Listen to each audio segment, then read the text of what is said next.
Marami palang fans ni Sarah Geronimo na umaasa na ang Popstar Royalty ang isa sa 4 powerful judges ng Pilipinas Got Talent Season 7. Mas bagay nga raw si Sarah as talent search judge kesa kay Catherine Bernardo.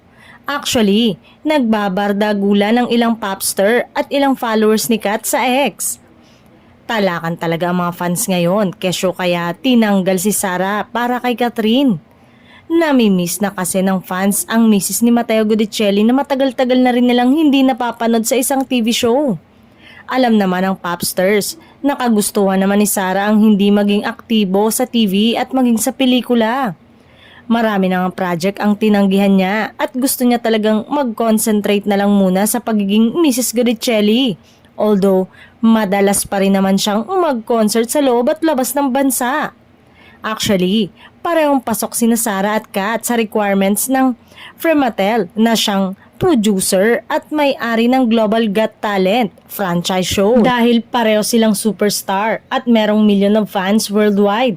Kaya sana tigilan na nila ang siraan at bangayan sa social media.